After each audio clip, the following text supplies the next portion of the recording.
Hello दोस्तों, welcome to my channel Kartik one. और आज के वीडियो में मैं आपके लिए लेके आया हूँ भोपाल में घटी बहुत ही रहस्यमयी घटना। और ये घटना निखिल जी के साथ में घटी है और ये घटना उन्होंने मुझे खुद भेजी है और आगे की कहानी मैं आपको निखिल जी के नज़रिए से सुनाऊंगा। हेलो, मेरा नाम निखिल है, मैं एक मजदूर हूँ और ये घटना मेरे साथ रात में घटी थी जब बिल्डिंग में मैं अकेला था। आगे मैं आपको ये बताना चाहता हूँ कि जिस बिल्डिंग में मैं काम करता था वो मेरा रात का काम था।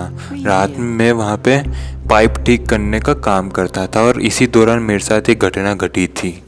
तो जब मेरे साथ ये घटना हुई थी तब मैं इतना डर गया था कि मैं पूरे 1 महीने तक बीमार रहा था।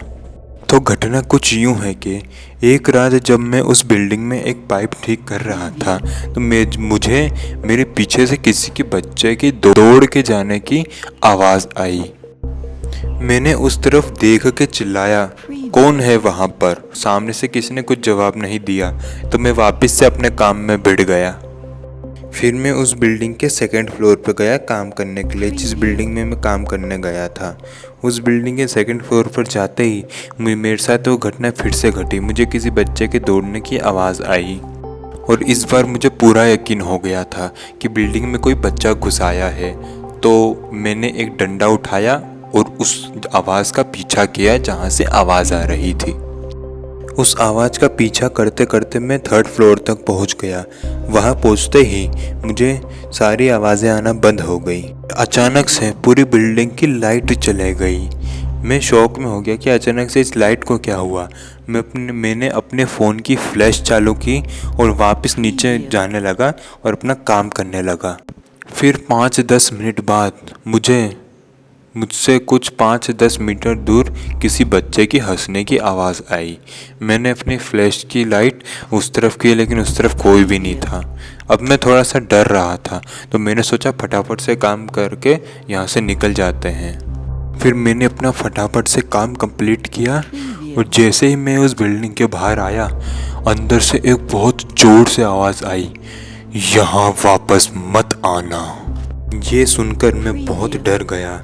मैं जल्दी से अपने घर गया और ये बात मैंने अपने छोटे भाई को बताई तो उसने कहा कि कल मैं तुम्हारे साथ चलूँगा, देखता हूँ क्या होता है वहाँ पर। और अगली रात मैं और मेरा छोटा भाई जब उस बिल्डिंग में पहुँचे तो हमने जो देखा वो हम आज तक नहीं भूल पाए हैं। तो हमारे साथ कुछ हुआ यूँ कि मैं जब अपना काम करने में लगा तो मेरा भाई इधर उधर ध्यान रख रहा था। फिर हमें अचानक से हमारे बिल्डिंग के बाहर किसी के जोर से चीखने की आवाज़ आई। हम दोनों बाहर गए देखने के लिए कि क्या हुआ है। हमने बाहर जाके देखा कि क्या हुआ है तो वहाँ कुछ भी नहीं था। लेकिन जब हम वापस आए तो हमने देखा कि मैंने जितना भी काम किया था वो सब उथल पुथल हो गया। मैंने अपने छोटे भाई को कहा, देखा मैंने कहा था ना ये कुछ ना कुछ तो गड़बड़ है ही।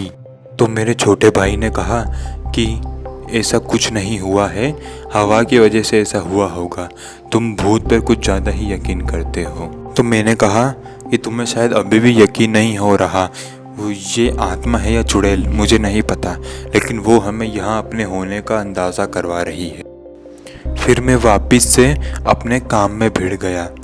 कुछ 10-15 मिनट बाद एक बार फिर से वही आवाज़ आई, तुम यहाँ क्यों आए? मैंने तुम्हें मना किया था ना, मैं तुम्हें आखिरी मौका देता हूँ, चले जाओ यहाँ से। ये सुनने के बाद मेरे भाई के हाथ में जो टॉर्च थी वो उसके हाथ से झटक गई और नीचे गिरकर बंद हो गई और मेरा फ़ोन भी काम करना बंद हो गया था।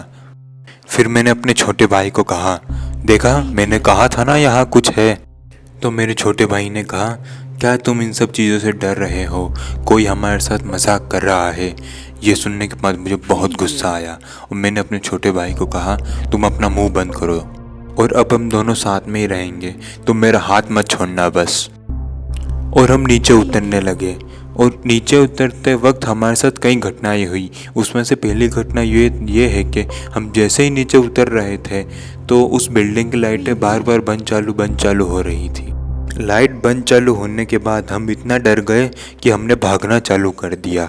भागते भागते हम जैसे ही नीचे पहुँचे हमें किसी बच्चे की हंसने की आवाज़ आई। तो फिर मैंने अपने छोटे भाई को कहा, जल्दी से बाइक पे बैठो, हमें यहाँ से निकलना चाहिए और आज के बाद हम यहाँ कभी वापस नहीं आएंगे। लेकिन न जाने मेरे भाई को क्या हुआ, वो फिर से भाग के बिल्डिंग के अंदर गया। मैंने उसे पीछे से आवाज़ दी, क्या कर रहे हो, पागल हो क्या, वापस अंदर क्यों जा रहे हो। लेकिन न जाने उसको क्या हुआ था, जैसे किसी ने उसको हिप्नोटाइज कर दिया हो। मैंने उसे बहुत आवाज़ दी लेकिन वो मेरी ये बात ही नहीं सुन रहा था। और देखते ही देखते वो उस बिल्डिंग के 3rd फ्लोर पे पहुंच गया और मेरी हिम्मत नहीं थी कि मैं वापस से उस बिल्डिंग में जाऊं। फिर मैंने अपना फ़ोन उठाया, देखा तो फ़ोन भी काम नहीं कर रहा था। मैं बहुत डर गया, मुझे लगा कि ये शायद मेरे भाई का आज आखिरी दिन। फिर मैं अकेले ही अपने घर के लिए निकल गया। मैं फटाफट अपने घर गया और अपने घर में से अपने मम्मी पापा और अपने भाई बहन सबको लेके उस बिल्डिंग के सामने आ गया। फिर मैं उन सबको लेकर 3rd फ्लोर पे गया। 3rd फ्लोर पे जाने के बाद मैंने अपने छोटे भाई की जो हालत देखी वो मैं आज तक नहीं भूल पाया हूँ।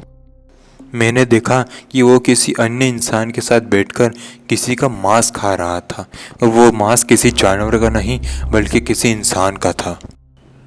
फिर हमने जैसे तैसे करके हमने हमारे छोटे भाई को उठाया और हमारे घर लेके गए। घर ले जाने के बाद हमने उसे एक दरवाजे के साथ बांध दिया। फिर हमने एक ओझा को बुलाया। ओझा ने जब हमारे भाई को देखा, वो देखते ही कहने लगा कि इसके ऊपर किसी जिन का साया है, हमें कुछ पूजा पाठ करनी होगी। और हमसे जितनी जल्दी हो सकता था हमने पूजा पाठ करवाई और अपने भाई को सही कर दिया। और फिर उस ओझा ने मेरे भाई को एक ताबीज़ दिया और कहा कि ये ताबीज़ तुम्हारे बदन से कभी उतरना नहीं चाहिए, नहीं तो वो जिन वापस तुम्हारे शरीर में प्रवेश कर जाएगा।